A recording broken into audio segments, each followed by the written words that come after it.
Billiard. That's amazing when you start doing state races, you just lack the people, huh? And then when you get somebody and you don't like, they're like, where did they come from? Well, you didn't come to a political forum to know who you were voting for. All right, awesome, awesome, awesome. If you do not have a mic at your stand, you are welcome to take a mic from the neighboring pub. Why don't you come up, Beryl, and let's remove Jamar. I'm disappointed he didn't come. He had some good questions. All right, awesome. Sound, okay, looks good. Melvin, you can remove Edwards. Well, this is interesting. I've never had this happen.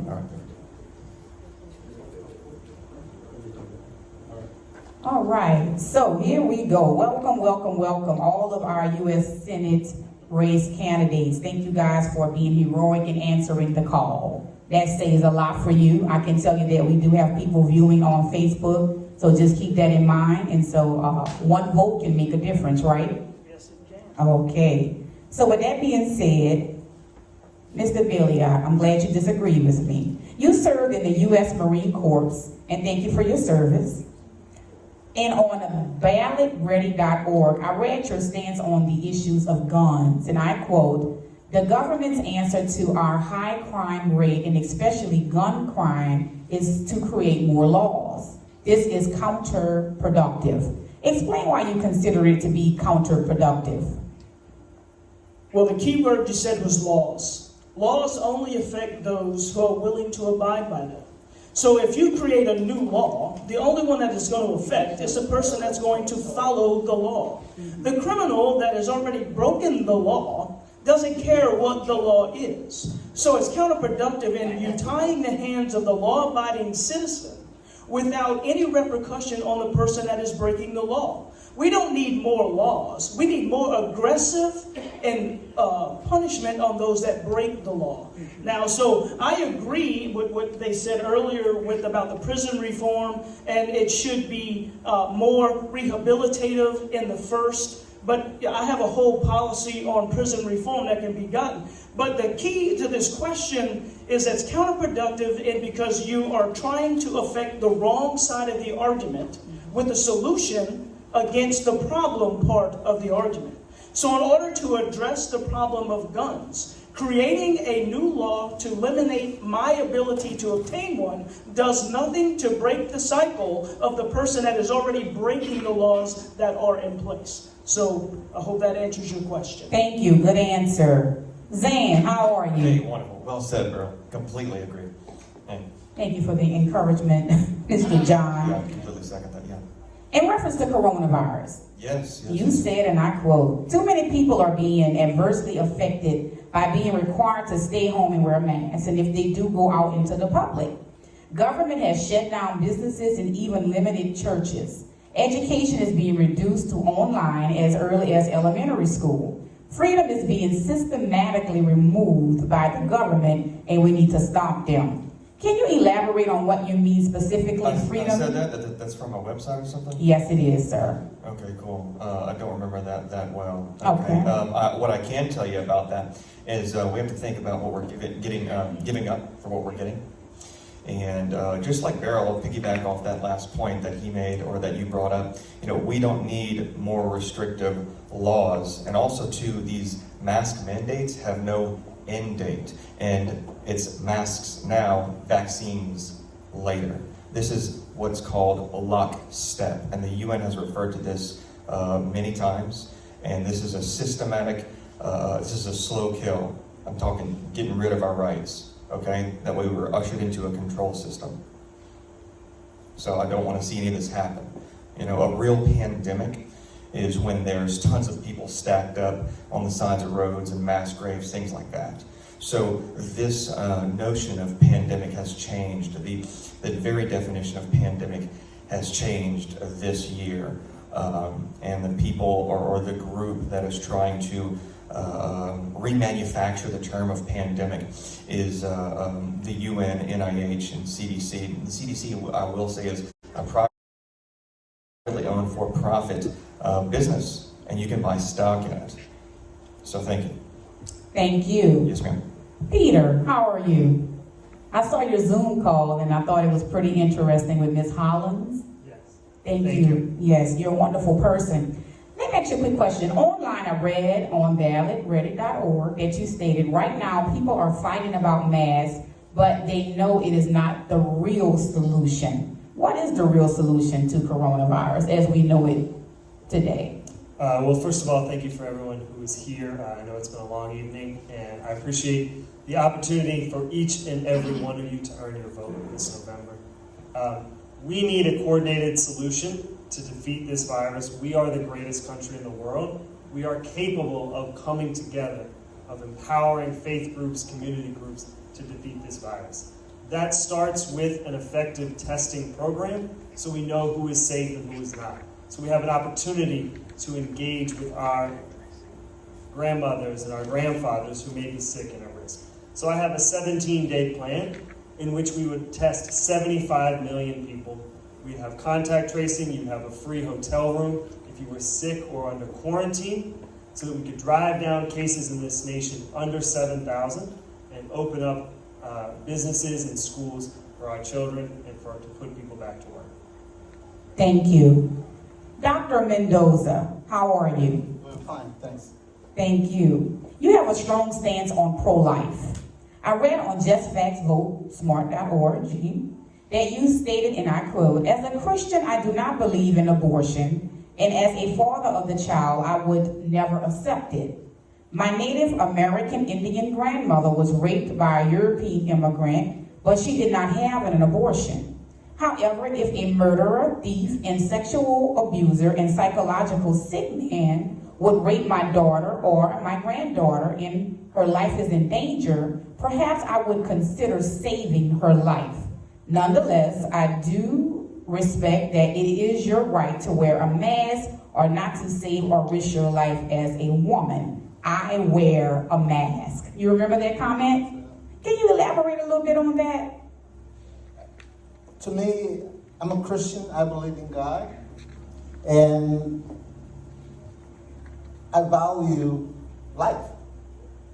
As an unborn child and as a born child, especially like children, they're taken away from the mothers and placed in cages by immigration.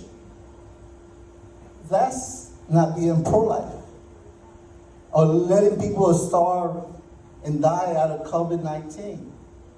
We have, I believe, ethnic and class cleansing right now going on. We haven't really thought about it too much, but to me, the government has let people die intentionally, especially minority groups. And now that the president is thinking, he's saying herd mentality. And to me, herd mentality is a decision being made by the leader of animals. He meant herd immunity. But by herd immunity, letting 90% of the American people get infected, it means that when they're going to need a hospital bed, they're not going to have one. And we're going to have 50% of those people die. That's 150 million people. So far, the people that have died from COVID-19, I was on my way here and a friend of mine called me that her sister-in-law just died a few minutes ago and her brother died a month ago. So 2 family members and left 2 children. And cases like that, within my family, I've lost 3 people. One of them was my niece's husband. And her life has changed forever. I'm so sorry I had to hit the bell on you, but thank you so much for that comment. Peter, give us your stance on the issue of civil rights, particularly your comment in reference to racism. You believe that if people have a willingness to reckon with our history and a commitment to undertake systematic action, we can solve this challenge head on. What type of systematic action are you referencing, and what is your stance on the George Floyd issue? Well, thank you for the question. First of all, the racism in this country is made by humans, made by men and women, and it can be solved by us together. So the first thing we need to do is we need to pass the John Lewis Voting Rights Act to make sure that every person has a say in their government, chooses their representatives. In addition, we must fight for fair wages and great schools to make sure that every young person has an opportunity to live life to their fullest. And finally, we must review our policing system. And the problem, as I see it, is that we pay our public service officers with promises instead of pay. We promise we won't hold you accountable. We promise we will give you a pension in 40 years. Instead, we need to pay public safety officers what they are worth. The average salary is $42,000 in Louisiana.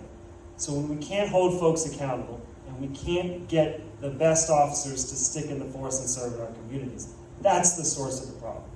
We need to pay public safety officers $85,000 a year, and like private sector employees, if you don't do your job, if you are disrespectful, ineffective, or unaccountable, you lose your job.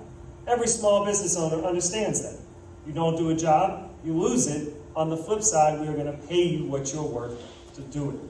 In addition, we must empower our communities to make choices about what we want on our public safety force. I was canvassing last weekend. I saw a young woman, not a young woman, an older woman with a knife. She was in the middle of domestic dispute. She said, "Can I borrow your phone?" I started calling the police. She said, "I just want you to fake it because I don't trust our public safety officers."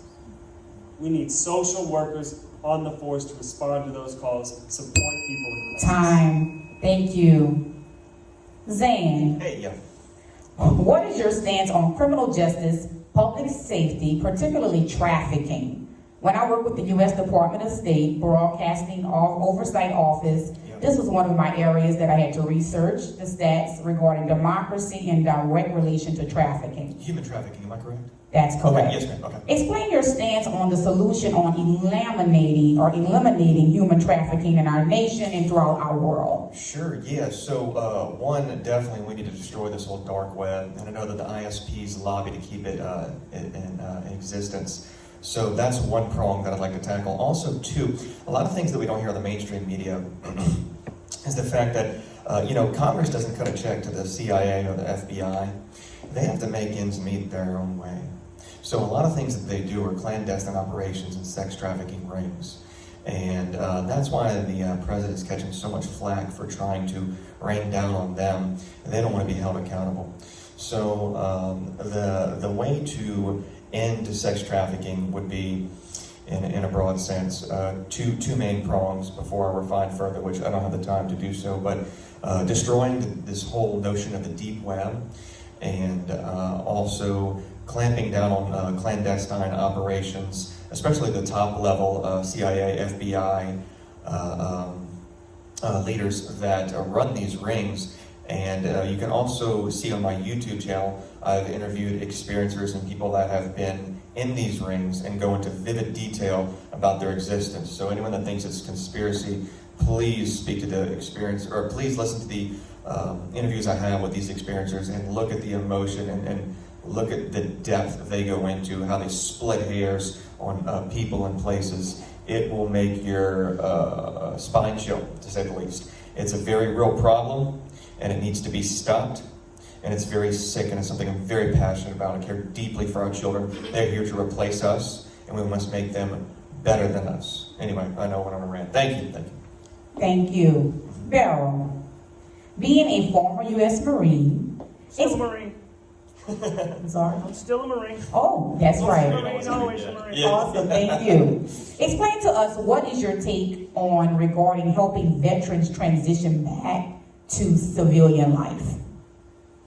Well, as a Marine, one thing we can all understand is that we go through stressful times. Our soldiers today are being sent off to war ill-equipped. I see these young men being brought into boot camp, and they're foregoing some of their training and stuff that we went to as older military personnel. And the softening of our soldiers and our military has been a problem. We got crying mothers about their sons being sent off to war. When you sign on the dotted line, you give up your right to protect those rights of others. It's called a position of service. And so, but we have softened them down. And so what happens is we have a lot of these people gone off into war, into combat, into situations that are very stressful. They have not been vetted properly. And so they don't know how to deal with it. We have a high suicide rate of returning veterans who cannot assimilate back into the civilian life. We come into a world that is broken, where our society is not in order.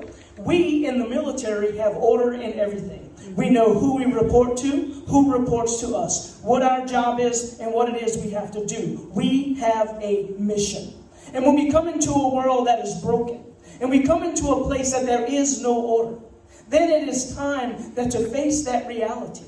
And so we need to have brothers and sisters in arms to sit back and help these people transition back into a world that is foreign to them. The same world that we went to fight and put our life on the line for, we're coming back and being disrespected and dishonored. And so it's time that we, the American people, put our service members back up front. Let's train them properly. Let's vet them properly. And then when they come back after they serve their time, let's give them the transition time that they need and the ability to assimilate back into a civilized society that we and that I swear and uphold that we will build for them again. It is necessary and it is needed that our veterans take care of. Thank you so much. You're very passionate about Yes, that. And I that's am. very important. Very good points. Dr. Mendoza, what is your take on the economy? I hear everybody saying we're the richest country, and only a few people are rich. Only 1% of the people are rich. We are actually broke. The budget for the United States is $4.5 trillion a year. That's expenses, okay? And the revenue from the American people is $2 trillion, and $1.5 trillion that comes from corporations and other areas of income. So we are operating with $1 trillion deficit. So I have a 5-point action plan that is going to provide a way to generate $3.5 trillion. We need to have tax reform, reduce taxes to 9% of the people, raise the top 1%. We need to tax 50% of political contributions. We need to tax 35% to corporations, 10% to nonprofits. Okay? I was the treasurer of a church. So I know how to manage the money of the house of the Lord. Okay? But I know where it's needed. So a lot of times the government is wasting most of the funding giving subsidies. We give almost $1 trillion subsidies to the big corporations. And I have a plan for that. I'm going to end it. Thank you, Dr. Mendoza. Zan, Hey, yeah. what's your I'm not going to do any quotes because I don't want you not to remember. I'm looking at it right here, but I'm going to go ahead and ask you. No. What's your take on healthcare? That's something I'm not very well versed on. You know, healthcare. Well, here you quoted, there have been many advances in the medical field toward cures for some types of cancer and other diseases. Okay, I can take it from here if you want. Okay. Sure. So there are many cures for tons of diseases that are kept quiet, so to speak. There are black-shelved solutions and cures. I have interviewed a dear friend of mine, Dr. Greg Catton, who has cured cancer here in the Covington-Mandeville area, and he was shut down by the USDA, his Alpha Omega Labs. Yes, anything anecdotal is always compromised. If you want to actually cure something in this nation, you're going to be met with the law or force. I have several YouTube interviews where I talk to doctors who go into great depth talking about Royal Raymond Rafe technology and all the therapeutics that one can do to stay healthy and detect cancer before the Western medicine academia programming would ever pick up on it. It's very, very interesting. I can go into such depth, it'd take 2 hours. But the long and the short of it is there are many cures for diseases that simple therapeutics can cure. Just being healthy, taking lots of vitamin D, staying very well hydrated, you will avoid most sicknesses. But terminal illnesses, the most of them do have solutions and cures. They're simply suppressed by the powers, I say, that shouldn't be. Those are my words, like big pharma that would lose profits. A patient cured is a patient lost. Thank you. Peter, you are a high school math teacher, correct? Yep. Awesome. What is your take on education, and what is your likes or dislike of this new virtual world for education? So first of all, we've heard promises from politicians year after year to fund education, to cut funding from education, to reallocate funding. And it's been too many promises from politicians, and it's time that we send an educator, a teacher, someone who understands the classroom and the issues that our teachers and students face.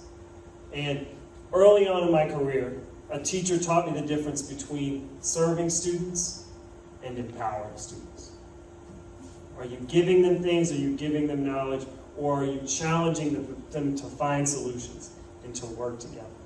And so not only in education, but in our government, we need to make sure that we are empowering people with the tools and the trust to solve problems. Right now, our virtual learning is challenging for people. My wife is a special education teacher. So many of her students have a hard time learning in this virtual space, which is why, first of all, we need to eliminate this virus. We are the greatest country in the world. We can do that and make sure it is safe to return to schools.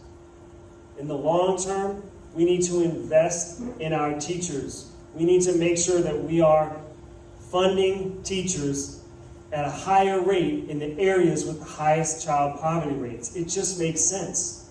We want young people from every community to grow up and start businesses, to grow up and chase a dream, to grow up and be in charge of their future. So, as your next U.S. Senator, I will make sure we progressively fund teacher salaries, that we expand after-school programs, and that we include electives and vocations so that each child feels a calling when they're in school. Thank you. Thank you, Peter. Give Peter a hand. Give everybody a hand. That was really good. I think that makes a lot of sense to send a teacher. I like that. Beryl, what is your take on environment and energy? You quoted on ballotready.org. We must fight to revitalize the oil and gas industry until we can transition to alternative fuel resources. Elaborate a little bit on that for me. All too often, we hear the oil companies, we hear the chemical companies are destroying our planet. But yet, we as consumers do not want to give up the luxuries that we have. You don't want a chemical plant, but you want rubber soles on your shoes. You don't want chemical plants or refineries, but you want gas in your car. So we, as a populace, we depend on fossil fuels. And now let's be clear, fossil fuels is the only fuel that we have right now that the earth is capable of removing its waste, carbon dioxide. Trees absorb carbon dioxide. We can have a net zero carbon initiative, but we can't have a zero output initiative. We do not, as a human race, we have evolved to a point to where we don't want to go back to carts and horses and buggies. We want our parts of the world and our comfort items. But what we need to do is we do need to be on the forefront of research, of clean energy. Because if we can reduce our footprint, we'll do better. We're smarter as a species than people give us credit for. And so we can find a way to have clean energy. But we need to do it with a reasonable expectation. Because when we make all these empty promises that there is no way we can reach, then we're setting ourselves up for failure. So let's face the problem head on. Let's admit, let's identify, and let's conquer the issue with reality in place. Now, there is renewable energy, and we can harness that energy. We need to be aggressive with our research and our implementation, but we need to understand the waste of that. Electric cars are one thing. We're all pushing for electric cars. What do they have? Batteries. What do batteries have? Lead and phosphoric acid. What are you going to do with that when the battery life is over? Thank you. Can I talk about that? Yes, sure. Go ahead. You have 1 minute. Clean energy is not impossible. It's actually really accessible. I mean, we don't need any more research. We have third world nations using hydropower. We have a small country, Guatemala. It's lit by hydropower. And I have a plan to create a 4,500 megawatts of clean energy for Louisiana. 3,000 megawatts of hydropower. We have a lot of rivers. The Mississippi River can be one of them. That's what's going to light up 2 million homes. 1,000 megawatts of solar. 250 watts of geothermal. And 250 watts of wind power. So it's ready available. And I have in my plan, in the Green New Deal, agrarian reform, I have a plan to make that happen. And we can do it in 6 years. Thank you. I still hit the bell. Zan, how are you? Hey, wonderful. Awesome. What is your take on abortion and contraception? Oh, okay, yeah. So Let me do your quote. oh, sure. Life begins at conception, I'm sorry. A fetus, got tongue twisted there. A fetus is a human life and it is a very important stage in the development of a human being. Elaborate a little bit about that particular comment, how important it is at that stage. First, we mentioned contraception. There are better ways of contraception. I know lots of things like these NuvaRings and taking all of these oral hormones. A lot of them are derived from pigs and other animals, and it's not good to be putting that in girls' bodies. And there's a reason why there's so many exotic ovarian cancers. That's all linked. So I'm not a fan of all these oral and injectable contraceptives. I think people just need to be more responsible, or they should at least be much more aware of the kinds of organelles they're putting in their body that big pharma might not necessarily advertise. So if people are wondering why women are getting all sorts of crazy cancers in their lymph nodes and ovaries, it's definitely, and all these cysts, it's definitely because of these contraceptives, these hormones they're putting in their bodies. Second half, yes, I'm definitely pro-life, but if someone were to be raped, or there's some sort of incest, or there's some sort of death to the mother or child, or medical, if they're not going to make it, I'm pro, abortion early stage in those instances. But we definitely, I will say this, we definitely need to destroy this whole concept of Planned Parenthood that was run by Margaret Sanger, a known Nazi, and Bill Gates Sr., of course, Bill Gates' father. And they sell all sorts of organelles and aborted fetus parts to vaccine manufacturers. You can look that up. And also to China, which will then stick in a vaccine and then sell back to us. So yeah, I'm very serious. Look into it. It's stuff that is not allowed to be spoken about in the mainstream narrative. Thank you so much. Thank you, Zan. Peter, what is your take on the economy? So, I've been teaching for 12 years, and so my former students range in age from 18 to 30. So they are in the throes of this economic disruption. They are attempting to start businesses, finding careers in and out of schools, and their lives have been disrupted. And we need to make sure that every person in Louisiana has an opportunity to earn a living. In the throes of this crisis, I've advocated for 3 months of stimulus for every family. That is the free market approach. Businesses are going to compete for that money, and we are going to grow more efficient and innovative as an economy. Second, after 3 months, we need a jobs program to put people back to work. I talk to people in Point Coupee Parish who talk about sewage systems that need to be rebuilt. I talk to people in Tensas Parish who say that the lead pipes in their schools feeding them water need to be updated. I spoke to folks at the Port of New Orleans saying we have more infrastructure investments to make sure that we are leading the world. Now is an opportunity for us as a state to lay the groundwork for our next generation of businessmen and women, our next generation of innovators. And we need to seize this opportunity, lay the seeds, provide the infrastructure for a brighter tomorrow for Louisiana. Thank you, Mr. Winstrup. Very good. Can I comment to that? Sure, you have 45 seconds. One thing I want to bring up when we talk about all these programs about spending money and the government giving all this to all these people, one thing we have to realize is that where does that money come from? We need to understand that the government has zero money, and we can't first give to someone without first taking it from someone else. And I understand the investment in the problem and in the programs. But we have to approach these things with care and with caution. And because just to give and to give and to give, the pot runs dry. It is important to understand how we will refill that pot. So all these plans that we have to go and give, I want some that Time. Thank you.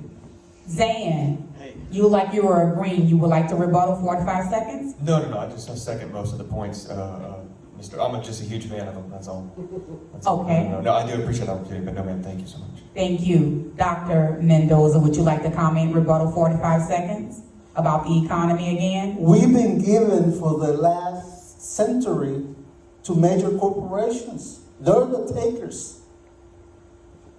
Most African American people are looked at as lazy and takers. They're not. They're contributing with the hard-working labor and minimum wage. They're the ones paying the taxes. And here we have a president, a billionaire, that has paid $1,500 in taxes in 20 years. He's the taker. Corporations are the takers. So we need to fix that. That's why I have a plan to reinvest 10% of all the subsidies. Time. I just want a quick. Oh, Zan, you want to come in now? 45 seconds. It's Vinny, correct? Dr. Vinny? Mendoza, doctor, you said that Donald Trump only paid $1,500 in taxes for the past 20 years? Mm-hmm. I just want to make sure that's clear. So Donald Trump paid only $1,500 in taxes the past 20 years? Okay, all right. I just want to make that clear for the record. Thank you. Well, I heard it was 750. Twice. Okay. Yeah. All right, okay. Hey, all right. Okay, thank you so much for that. Beryl, can you talk a little bit about your criminal justice stance and public safety? You said you would implement a tiered prison system. Could you talk a little bit about that legislation that you would like to introduce? Yes. The whole concept is we have people in prison that have committed small, menial crimes that are no threat to the community, no threat to themselves. We're housing them. They says it takes $45,000 or so to house a prisoner. So on a tiered prison system, someone who commits a minor crime, we don't throw them in prison. We rehabilitate these people, put a bracelet on them, home arrest, or whatever it is. Let their family feed them, house them, and do the things they need to do. Give them something productive to do, teach them a trade, a skill, to become a member of a productive society. Now, second stage, he repeats a crime. So the first stage is we rehabilitate. The second stage is we punish with a little bit less authority.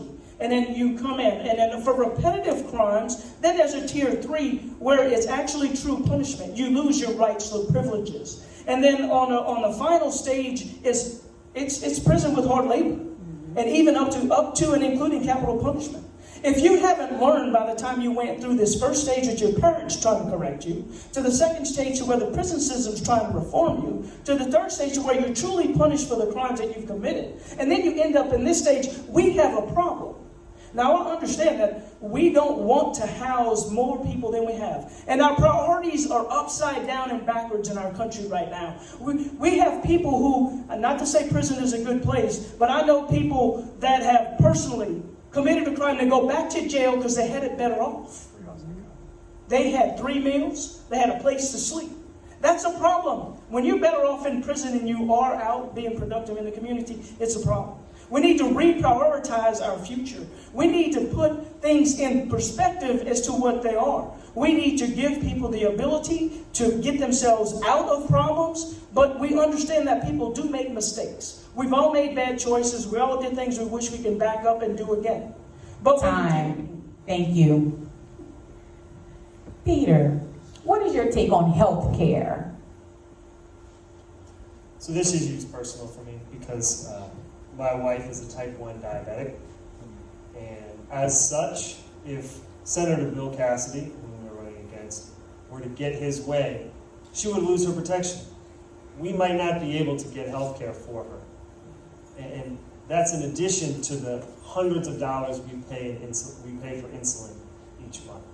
So the first thing we need to do is we need to protect people with pre-existing conditions, protect the Medicaid expansion that Governor Bell Edwards delivered to 500,000 folks in Louisiana. Because what we understand, what families understand, is that our health is an investment in our future. Right? As a teacher, I see young people missing class, missing weeks of school due to poor health. That takes away from their opportunities to contribute to build Louisiana. And so I advocate for things like school-based health clinics so that young people can get the care they need. We need to increase Medicaid reimbursements so that my students don't drive by 2 doctor's offices that reject them before finding them who will accept Medicaid. We need to make sure that we have access. I'm fighting hard for folks between 18 and 30. You know them. They're your peers or your children. They're in and out of school. They're trying to start a business. They're thinking about changing careers. We need to provide a backstop in healthcare so that doesn't hold back our economy from taking chances and from innovating from the things that make us great. Thank you. Dr. Mendoza, you're writing a lot. Would you like to rebuttal for 45 seconds? Well, I have a plan to provide Medicare for all and pay for it. It is important that everybody that needs COVID-19 testing gets it when they want it or when they need it, especially when they get infected. They need a treatment 100%. The government is responsible for people getting COVID-19, the U.S. government and China. I plan to put a lien on the $1 trillion debt to China and use those funds to pay for it. But I have the tax reform, the reinvestment of 10% of subsidies, and immigration reform to pay for all these programs. I'm going to generate $3.5 trillion of revenues. Immigration, we need to make immigration reform. Thank you. Beryl, 45 seconds. Rebuttal on that for me. the whole thing about healthcare, the single-payer system, to me, is not the answer. We live in a free enterprise capitalistic nation. When we start injecting government control into free enterprise, it creates problems. Either if you want socialism or if you want communism, then that's what you're going to have, because you can't have a free enterprise capitalistic system with government control on the major aspects of education, healthcare, welfare, and all these things. We as a nation have to decide what path we want to be on. Do we want the government to live our lives for us? Or do we want to tell the government how we want to live our lives? That's the question. We are free. People have fought and died for us to be free. But yet we're asking the government to take control of everything that we're doing. Thank you. This is for all candidates. Explain to the audience and myself one issue that you would move forward that our current senator and incumbent Bill Cassidy is not doing. In other words, what issue or issues prompt you to run? Each candidate will have 45 seconds. I'm starting from my right to my left. The last time we had economic uncertainty, in 2010, we bailed out Wall Street, we bailed out large corporations, and millions of folks were out of work for 5 years after that. Bill Cassidy was part of that problem. He voted against a bill that supported 2,000 teacher positions. He would have cut them. He voted against a bill that supported 2,000 public safety officers in this state. He voted against them. And look, I know it's scary to take out a loan. We have small business owners in here who've taken out loans. Well, a lot of folks have. But we also understand. Time, Peter. Man. I'm sorry. Zan, it's your time. Thank you so much. Getting rid of cash, moving us into this whole crypto system and credit. They are going to stop, the Treasury is going to, the Federal Reserve is going to stop printing cash in 2021. They're trying to say that, us humans are contaminated, we're filthy. It's a way to transmit COVID-19, which is a patented virus that Bill Gates and Fauci are profiting on. Please look into that. So keeping cash in society is definitely something we need to do. Listen, once they stop printing it, it's gone. They're going to stop. Everything in circulation is just going to wither away, and then we won't have cash anymore. Okay? Then they can track. They, as in the powers that shouldn't be the government, is going to track everything we do. Okay? They have the power over our digital wallet, everything. Once everything is digital, we are in their control system. So keeping cash in society. Thank you. Time, Zan. Beryl? Solve the world problems in 45 seconds. Yeah. In December of 1985, I took an oath that I, Beryl Billiot, solemnly swear to defend the Constitution of the United States against all enemies, foreign and domestic. I took that oath in 1985. I was a senior in high school. I served my country honorably then. I'm going to do it again. The bipartisan system that we have in our country is tearing it apart. I'm an independent candidate because I believe we need compromise back in our world. The Democrats and Republicans do nothing but fight. It's a one-party wins and American people suffer. And that needs to stop. That's why Beryl Billiot's running. Because I want to stop this failure to compromise. And let's get the people back the power that the government took away from us. We, the people, must prevail. Thank you. Thank you so much. Dr. Mendoza. When I decided to run, I asked myself the questions that all of you have asked yourselves. What if I get infected with COVID-19? What if I lose my job and my health insurance? What if I lose my home? What if all of those happen at the same time? What if I die? What's going to happen to my family, to my wife? 5,800 people, our brothers and sisters here in Louisiana, family members, neighbors, have died of COVID-19. Time. Thank you so much, Dr. Mendoza. Give everyone a hand. They have done wonderful on tonight.